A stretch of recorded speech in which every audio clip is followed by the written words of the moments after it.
ഈശോയിൽ ഏറ്റവും പ്രിയപ്പെട്ട വലിയ പിതാവേ, അങ്ങാടിയത്ത് പിതാവേ, ശ്രാമ്പിക്കൽ പിതാവേ, കൊല്ലംപറമ്പിൽ പിതാവേ, ടോട്ടോസും ജെല്ലൂസച്ച, മോൺസിഞ്ഞോർ മലയപ്പറമ്പിൽ, ബഹുമാനപ്പെട്ട കത്തീഡ്രൽ വികാരിച്ച, മേജർ സെമിനാരി റെക്ടേഴ്സ്, മറ്റ് വൈദികരെ, സമർപ്പിതരെ, മാതാപിതാക്കളെ, ശംശാനമാരെ, നമ്മളുടെ ഭദ്രാസനത്തിൽ ഇന്ന് 12 ശംശാനമാർ സ്യാമീത ശുശ്രൂഷ വഴി, കൈവെപ്പ് ശുശ്രൂഷ വഴി കർത്താവിൻ്റെ പുരോഹിതന്മാരായിട്ട് തിരഞ്ഞെടുക്കപ്പെടുകയാണ്. നമ്മൾ ആ കർമ്മത്തിൻ്റെ പ്രധാന ഭാഗത്തേക്ക് ഉടനെ പ്രവേശിക്കുകയാണ്. രൂപതയുടെ പ്ലാറ്റിനം ജൂബിലി വർഷത്തിൽ ദൈവം നമുക്ക് നൽകിയ ഏറ്റവും വലിയ സമ്മാനമാണ് ഈ 12 ശംശാനമാർ, അല്ലെങ്കിൽ ഏതാനും മണിക്കൂറിനുള്ളിൽ നമുക്ക് ലഭിക്കാൻ പോകുന്ന 12 പുത്തൻ കൊച്ചച്ഛന്മാർ. അവർ നമ്മുടെ കേരളത്തിലെ 3 മേജർ സെമിനാരികളിൽ മംഗലപ്പുഴയിലും വടവാതൂരും കുന്നോത്തും വൈദിക പരിശീലനം നേടിയവരാണ്. അവരുടെ റെക്ടർമാരും മറ്റ് ബഹുമാനപ്പെട്ട വൈദികരും ഈ തിരുക്കർമ്മങ്ങളിൽ പങ്കെടുക്കുന്നുണ്ട്. അവരെ ഞാൻ പ്രത്യേകമായിട്ട് ഓർത്ത് നന്ദി പറയുന്നു. 12 വേദപുസ്തകത്തിൽ വളരെ പ്രതീകാത്മകമായ അർത്ഥമുള്ളതാണ്. ഇസ്രായേലിലെ 12 ഗോത്രങ്ങൾ, ഈശോയുടെ 12 ശിഷ്യന്മാർ, മർത്തുമറിയത്തിൻ്റെ ശിരസ്സിലെ 12 നക്ഷത്രങ്ങൾ, 12 കല്ലുകൾ യോർദാൻ നദിയിലെ, വെളിപാട് പുസ്തകത്തിലെ ഒരു വൃക്ഷത്തിൻ്റെ 12 ഫലങ്ങൾ, എല്ലാം വളരെയേറെ പ്രാധാന്യമുള്ള കാര്യങ്ങളാണ്. വേദപുസ്തകം നിറഞ്ഞു നിൽക്കുന്ന ഒരു തിട്ടപ്പെടുത്തലാണ് 12 എന്നത്.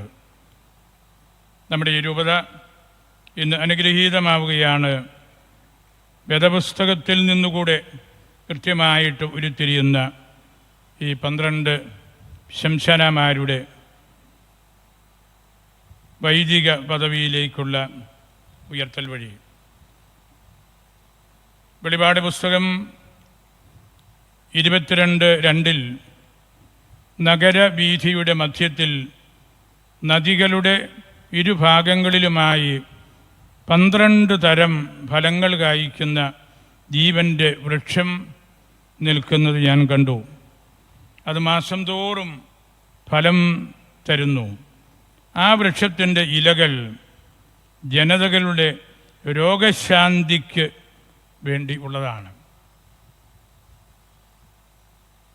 നമ്മൾ ഇന്ന് മീനച്ചിലാറിൻ്റെ തീരത്ത് 12 തരം ഫലങ്ങൾ ലഭിക്കുമെന്നുള്ള ഒരു വലിയ പ്രത്യാശയിലാണ് ഈ 12 പേരെ വൈദിക പദവിയിലേക്ക് ഉയർത്തുന്നത്.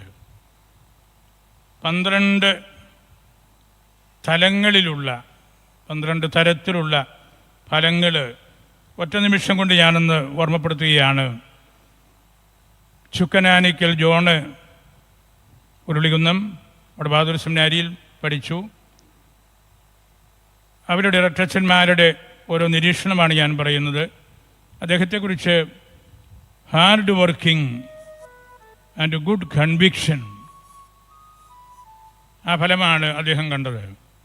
കടുതോടിയിൽ ജേക്കബ് അന്ത്യനാട്ടുകാരൻ കുന്നോത്ത് സെമിനാരിയിൽ റെക്ടർച്ചൻ പറഞ്ഞു, സംഗീതോപകരണങ്ങളും നല്ല നേതൃത്വവാസനയും.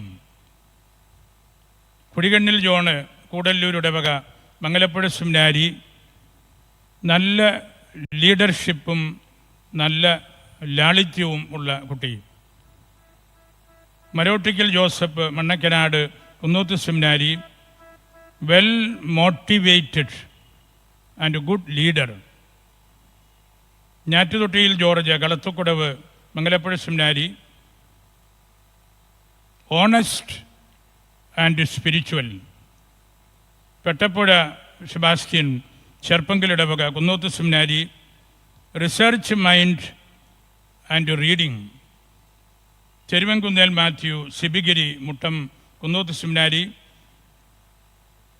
Intellectual capacity reading of theology and Bible. Chevaraparambil Joseph Ramapuram Vadavathoor seminary spiritual conviction, അതുപോലെ കൃത്യനിഷ്ഠ. Vayalil John Aruvithura Mangalapuzha seminary missionary zeal, highly motivated. Vettukallil Mathew Bharananganam Vadavathoor seminary a solid convictions and hard working. Vettukallampurath Joseph Maniyamkunnu Vadavathoor seminary പഠന മികവ്, highly spiritual. Villanthanam Antony Thudanad Mangalapuzha seminary നല്ല പെരുമാറ്റവും നല്ല പഠനവും. മീനച്ചിലാറിൻ്റെ തീരത്ത് നിൽക്കുന്ന 12 വൃക്ഷങ്ങളുടെ ഈ 2 തരത്തിലുള്ള ഫലങ്ങളെക്കുറിച്ച് നിങ്ങളെ പഠിപ്പിച്ച രക്ഷന്മാർ എഴുതി തന്നിരിക്കുന്നത് ഞാൻ ഈ സമൂഹത്തിന് വേണ്ടി ഒന്ന് ഓർമ്മിപ്പിച്ചു എന്ന് മാത്രമേ ഉള്ളൂ.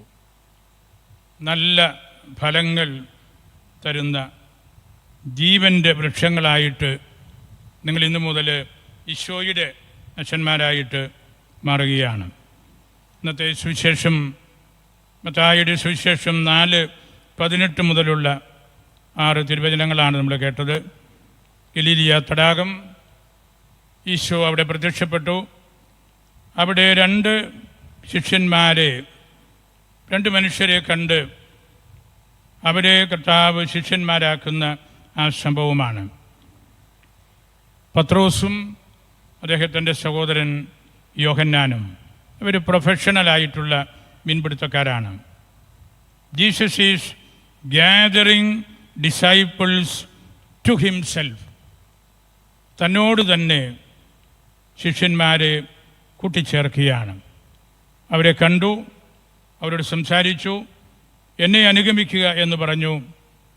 നിങ്ങളിപ്പോൾ മീൻ പിടിക്കുകയാണ്, കുറച്ച് കഴിയുമ്പോൾ നിങ്ങളെ ഞാൻ മനുഷ്യരെ പിടിക്കുന്നവരാക്കാം.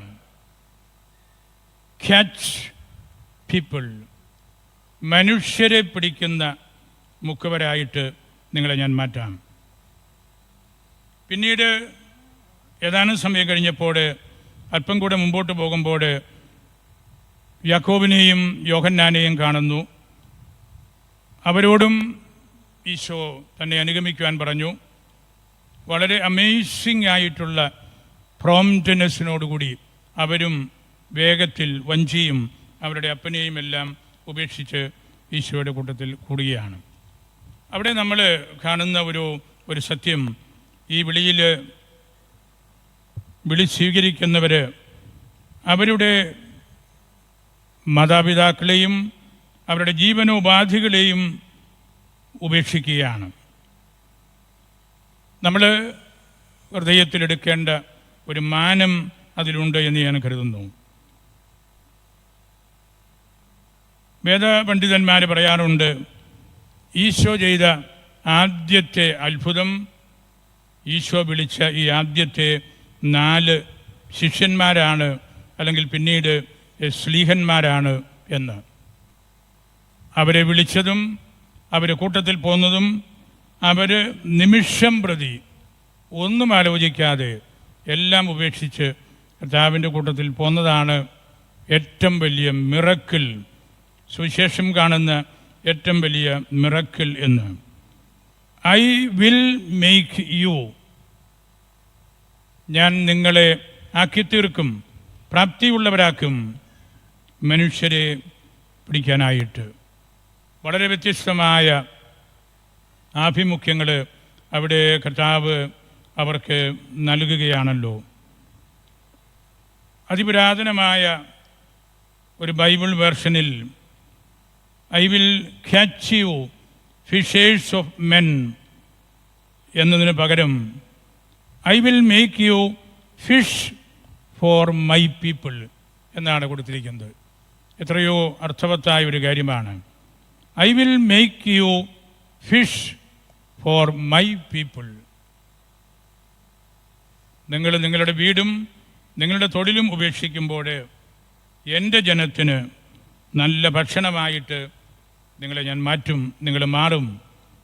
അത് നമ്മളുടെ പൗരോഹിത്യ ശുശ്രൂഷയിൽ നമുക്ക് കിട്ടുന്ന വലിയൊരു ആശ്വാസമായിരിക്കാം.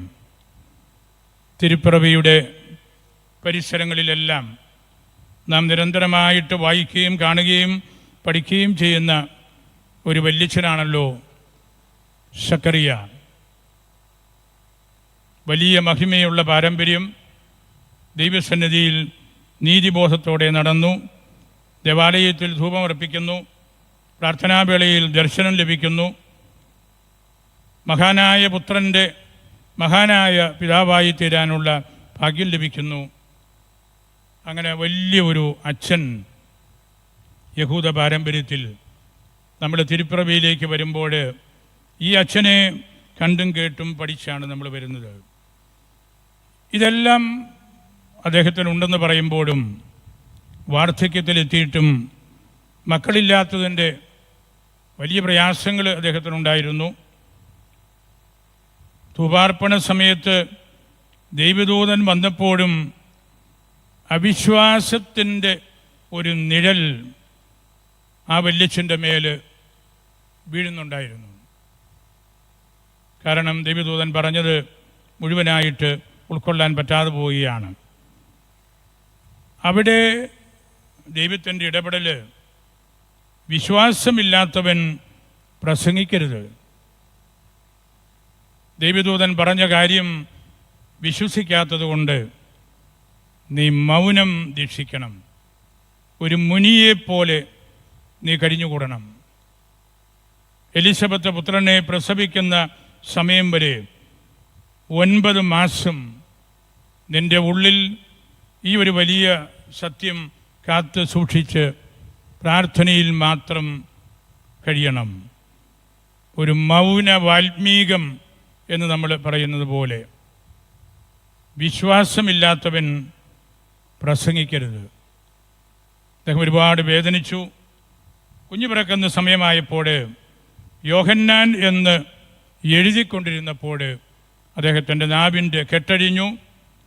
ഞാൻ ആദ്യമേ സൂചിപ്പിച്ചല്ലോ, മഹാനായ പുത്രൻ്റെ മഹാനായ പിതാവ്. അദ്ദേഹം ദൈവത്തെ സ്തുതിച്ചു. ബെനഡിക്തുസ് എന്നറിയപ്പെടുന്ന ആ ഗീതം, കീർത്തനം സക്കറിയായുടേത് സുവിശേഷത്തിലെ ഏറ്റവും പ്രധാനപ്പെട്ട ഒരു കാര്യമായിട്ട് മാറുകയാണ്.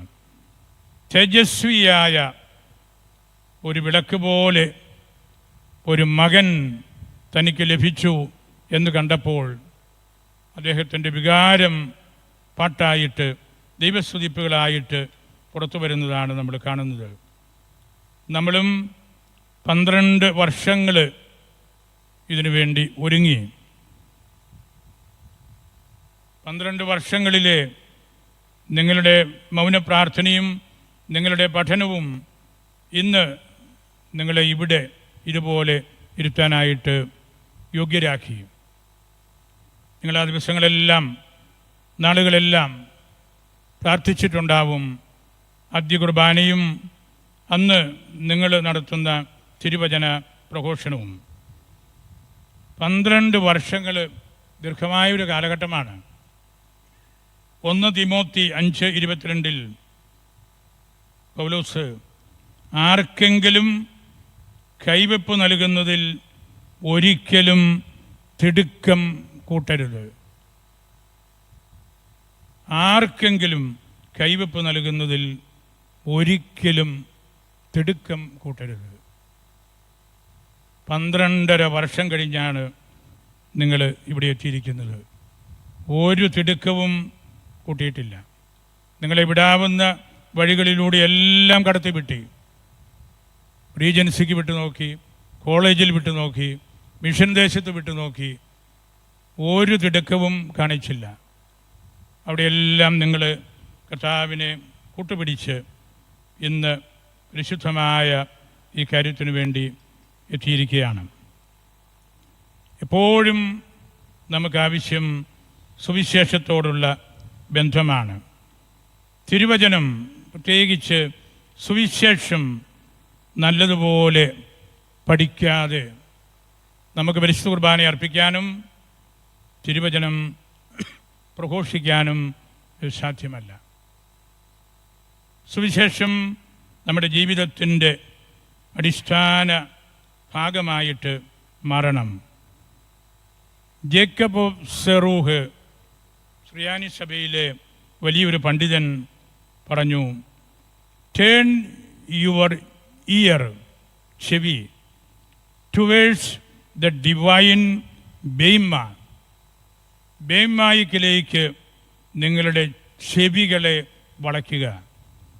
And receive from it precious pearls, ബെയ്മായിൽ നിന്ന് നിങ്ങൾ കേൾക്കുന്ന അതിമനോഹരമായ ആ മുത്തുകളെ സ്വീകരിക്കുക.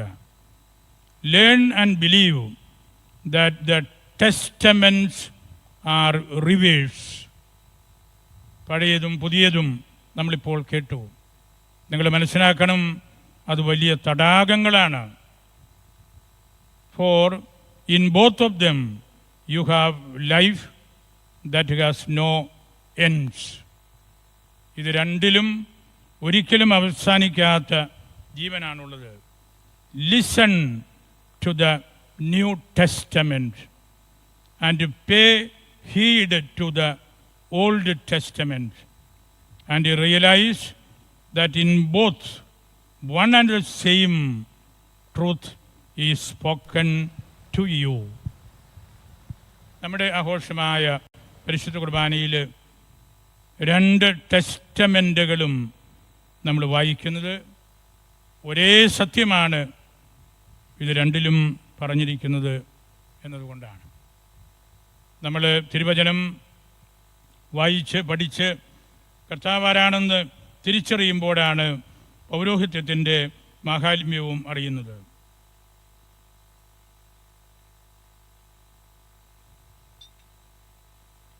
സുവിശേഷം ഒരു അർത്ഥത്തിൽ പറഞ്ഞാൽ ബെയാറ്റിറ്റ്യൂഡ്സാണ്. ബെയാറ്റിറ്റ്യൂഡ്സിൽ മറഞ്ഞിരിക്കുന്നത് ഈശോയാണ്. അഷ്ടഭാഗ്യങ്ങൾ ഈശോ തന്നെയാണ്.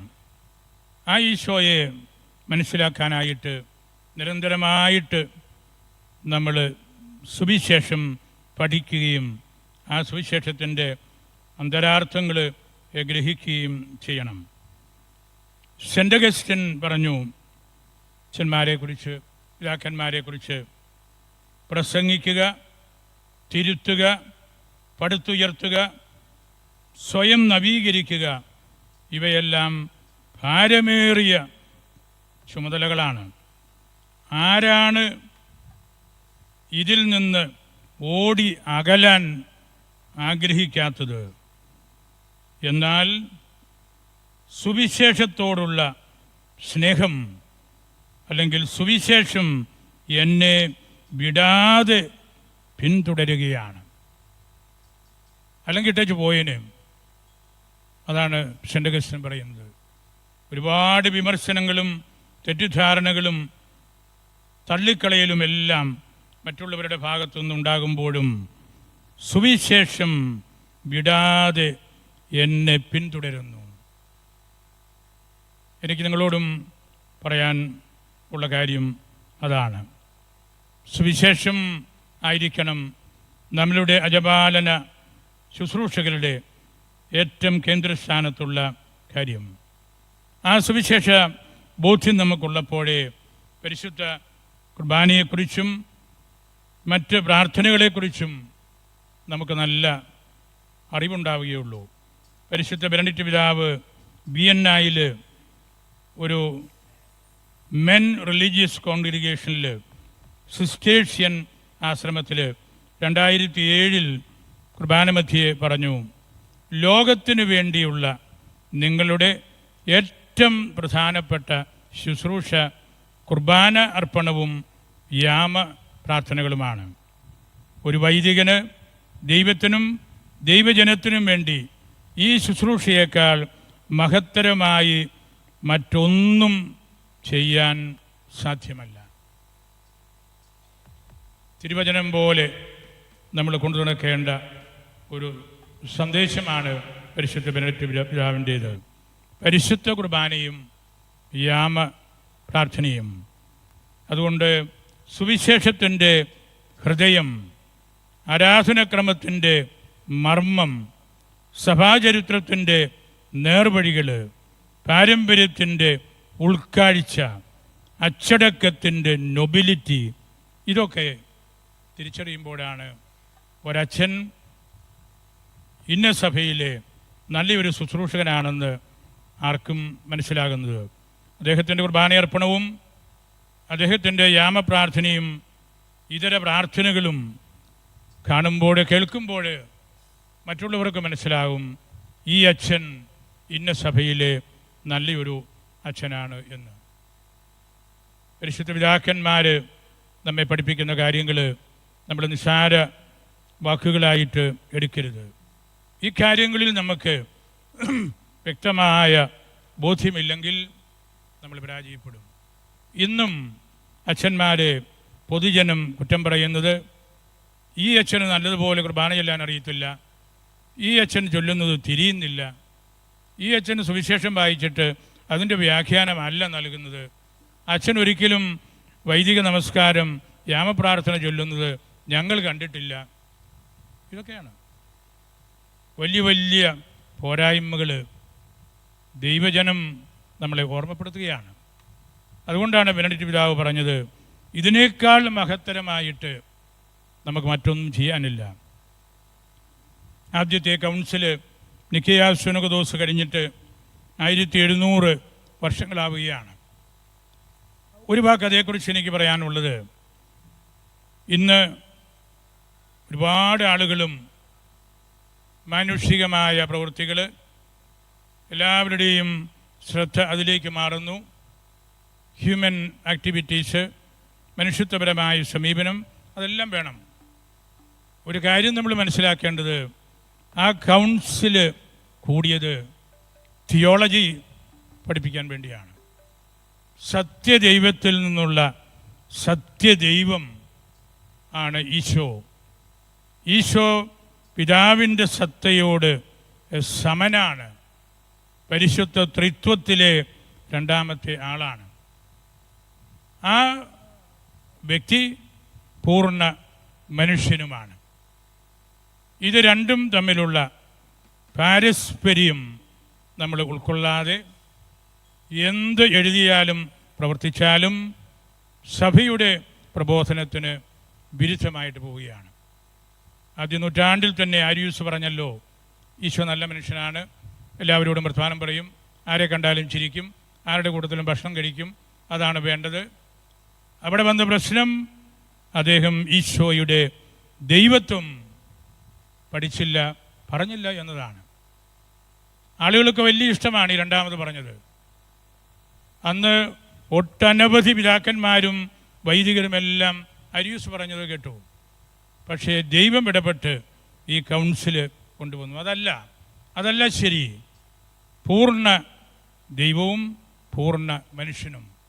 ഇന്ന് ദൈവഭാഷ സംസാരിക്കുന്നവർ കുറവാണ്. ദൈവത്തെക്കുറിച്ച് പറയാൻ പലർക്കും പേടിയാണ്. ദൈവം അൺപോപ്പുലറായിക്കൊണ്ടിരിക്കുകയാണ് യൂറോപ്പിലും അമേരിക്കയിലും എല്ലാം. ഈശോ എന്ന് പറഞ്ഞാൽ കുട്ടികൾ കേട്ടിട്ട് പോലുമില്ല. അതിൻ്റെ അർത്ഥം ആരും പഠിപ്പിക്കുന്നില്ല. നിക്കോയ സുനകദോസിൻ്റെ 1700 വർഷത്തിലേക്ക് നമ്മൾ 2 ദിവസം കൂടെ കഴിയുമ്പോൾ പ്രവേശിക്കുകയാണ്. 2025 എല്ലാ അച്ഛന്മാരും അവരുടെ പ്രബോധനങ്ങളിൽ ഈ സത്യ ദൈവമായ ഈശോയെക്കുറിച്ച് പറയണം, ദൈവത്തെക്കുറിച്ച് സംസാരിക്കണം. എങ്കിൽ മാത്രമേ നമ്മൾ നല്ല സമഗ്ര സ്വഭാവമുള്ള പ്രബോധനം കൊടുക്കുന്ന ആളുകളായിട്ട് മാറുകയുള്ളൂ. ആ കൂട്ടത്തിൽ മാനുഷികമായിട്ടുള്ള കാര്യങ്ങളെല്ലാം വേണം. പക്ഷേ മാനുഷികമായിട്ടുള്ള കാര്യങ്ങൾ മാത്രം നടത്തി മറ്റുള്ളതെല്ലാം നമ്മൾ വിട്ടുകളയുമ്പോൾ നമ്മൾ വെറും സോഷ്യൽ വർക്കേഴ്സും അല്ലെങ്കിൽ അതുപോലുള്ള ആളുകളൊക്കെ ആയിട്ട് മാറുകയാണ്. നമ്മളെ ദൈവം ഏൽപ്പിച്ചിരിക്കുന്നത് വിമാനം പറത്താനല്ല, AI ആളുകളെ രൂപീകരിക്കാനല്ല, ഈശോയെക്കുറിച്ച് പറയാനാണ്, സുവിശേഷം പ്രസംഗിക്കാനാണ്, വിശുദ്ധരായ പുണ്യാത്മാക്കളെക്കുറിച്ച് സംസാരിക്കാനാണ്. അങ്ങനെയുള്ള ആ ഉത്തരവാദിത്വം നമ്മൾ ഏറ്റെടുക്കണം. ഞാനൊരു കാര്യം കൂടെ പറഞ്ഞ് അവസാനിപ്പിക്കുകയാണ്. സുവിശേഷം നമ്മൾ നല്ലതുപോലെ ജീവിതത്തിൽ കൊണ്ടു നടക്കുന്നില്ലെങ്കിൽ, ഞാൻ ആദ്യം പറഞ്ഞ സത്യദൈവമായ ഏകരക്ഷകനായ ഈശോയെ നമ്മൾ പ്രഘോഷിക്കുന്നില്ലെങ്കിൽ നമ്മൾ പ്രതിസന്ധിയിലാവുകയാണ്. ഉപ്പാകാൻ കഴിയാതെ നമ്മൾ വെറും നല്ല വാക്കുകൾ പറഞ്ഞ്, പഞ്ചസാര കലർത്തിയ വാക്കുകൾ പറഞ്ഞ് അങ്ങ് പോവുകയാണ്. Salt preserves what is best in the society around us. നമുക്ക് ചുറ്റുമുള്ള സമൂഹത്തിൽ ഏറ്റവും നല്ല കാര്യങ്ങൾ എന്താണോ, ഏറ്റവും നല്ല മൂല്യങ്ങൾ എന്താണോ, അതിനെ പ്രിസർവ് ചെയ്യുന്ന സാൾട്ടായിട്ട്, ഉപ്പായിട്ട് നമ്മൾ മാറണം. അത് മനസ്സിലെടുക്കാതെ ഉപേക്ഷിച്ച് കളഞ്ഞ് നമ്മൾ മാറുമ്പോൾ നമ്മൾ വഴിതെറ്റുകയാണ്. നമ്മൾ പ്രകാശമാണ്.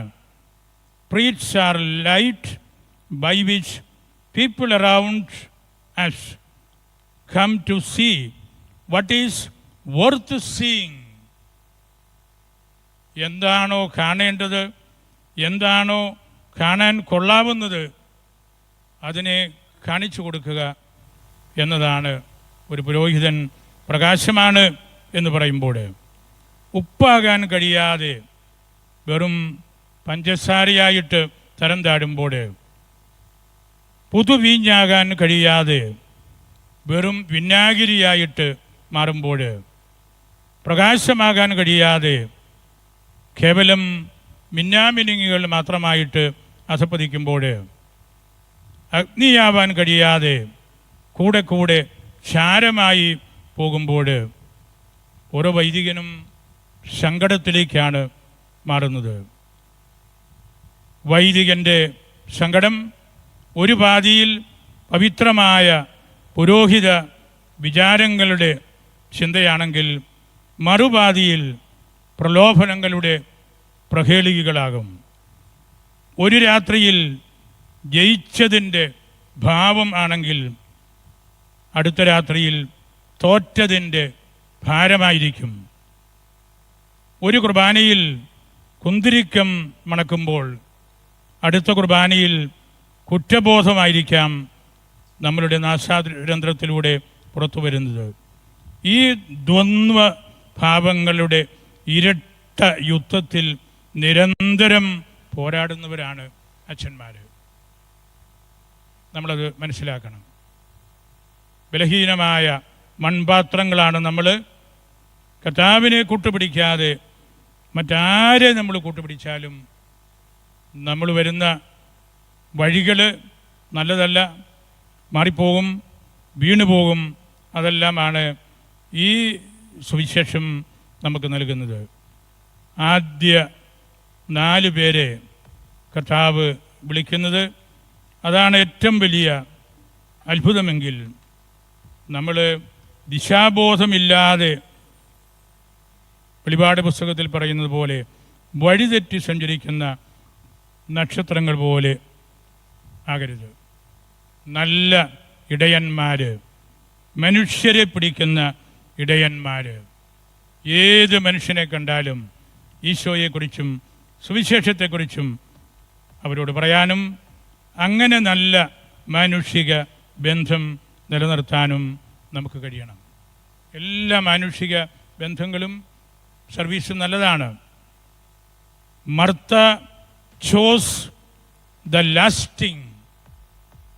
മർത്ത വലിയ ശുശ്രൂഷ ചെയ്തു, അത് ലാസ്റ്റിംഗ് ആണ്.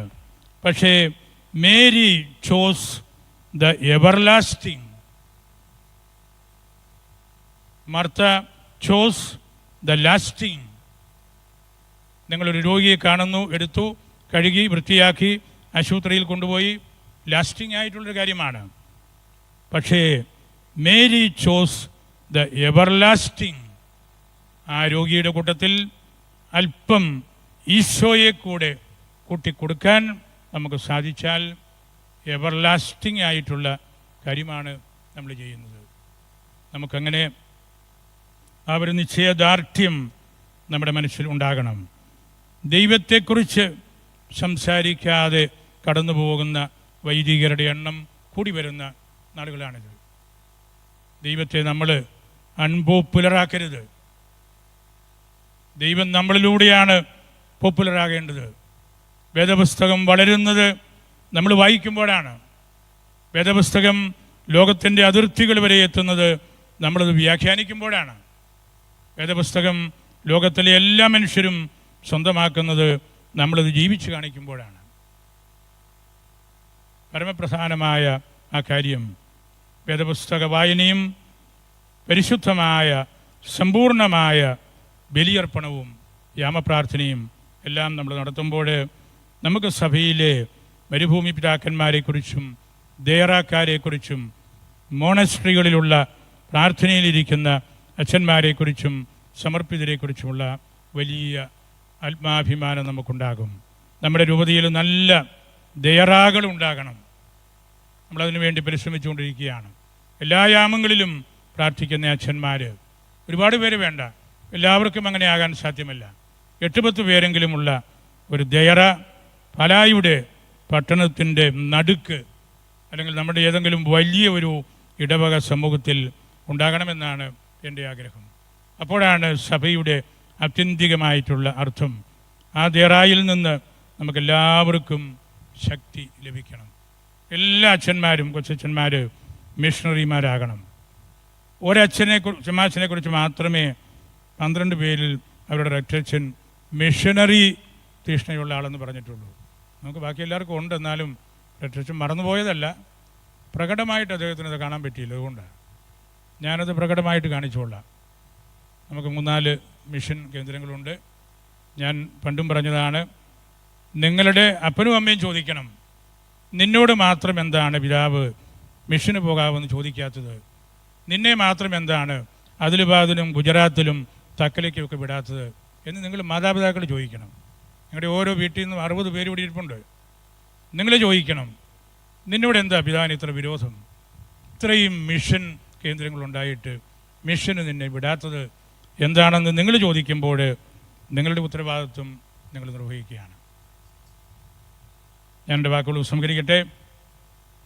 നമ്മൾ ഈ തിരുപ്പട്ട ശുശ്രൂഷയുടെ പ്രധാന ഭാഗത്തേക്ക് കടക്കുകയാണ്. ഞാൻ സൂചിപ്പിച്ചതുപോലെ നമ്മുടെ വലിയ പിതാവും മറ്റ് ഞാൻ ഉൾപ്പെടെ 4 പിതാക്കന്മാരുമാണ് പട്ടം കൊടുക്കുന്നത്. നമ്മുടെ വലിയ പിതാവ് 752 തിരുപ്പട്ടം കൊടുത്തിട്ടുള്ള ആളാണ് ഇന്ന് വരെ. ലോകത്തിൽ വേറൊരു മെത്രാനും ഇത്രയും പട്ടം കൊടുത്തിട്ട് കാണുകയില്ല. അസാധ്യമായ കാര്യമാണ്. 752 തിരുപ്പട്ടം. ഇന്നലെ എന്നോട് പറഞ്ഞു, വരും കൊല്ലങ്ങളിൽ ഒന്നിച്ചാണ് പട്ടം കൊടുക്കുന്നതെങ്കിൽ ഞാൻ കൂടെ കൂടാമെന്ന്. പിതാവ് അത് 800 ആക്കാനുള്ള പരിശ്രമത്തിലാണ്. ആ കാര്യവും നിങ്ങളെ ഞാൻ ഓർമ്മിപ്പിക്കുകയാണ്. വരും കൊല്ലങ്ങളിലുള്ള ആളുകളും തൊട്ടടുത്തൊക്കെ നിൽപ്പുണ്ടല്ലോ. നമുക്ക് പിതാവ് തന്ന ആ നിർദ്ദേശം സ്വീകരിക്കുന്നത് നല്ലതാണെന്ന് എനിക്ക് തോന്നുന്നു. നമ്മുടെ ഭദ്രാസനത്തിൽ വലിയ പിതാവും സ്വാഭാവികമായിട്ട് നമ്മുടെ രൂപതയിലെ മറ്റ് 3 പിതാക്കന്മാരും കൂടെ ഉണ്ട്. നമുക്കതേക്കുറിച്ചും ചിന്തിക്കാം. ദൈവം അനുഗ്രഹിക്കട്ടെ. നിങ്ങൾ മാതാപിതാക്കളെ, സ്വന്തക്കാരെ എല്ലാം തിരുസന്നിധിയിൽ സമർപ്പിക്കുന്നു. എല്ലാവരെയും പരിശുദ്ധ അൽഫോൻസാമയ്ക്ക് സമർപ്പിച്ച് മാധ്യസ്ഥം യാചിച്ച് എൻ്റെ വാക്കുകൾ ഉപസംഹരിക്കുന്നു.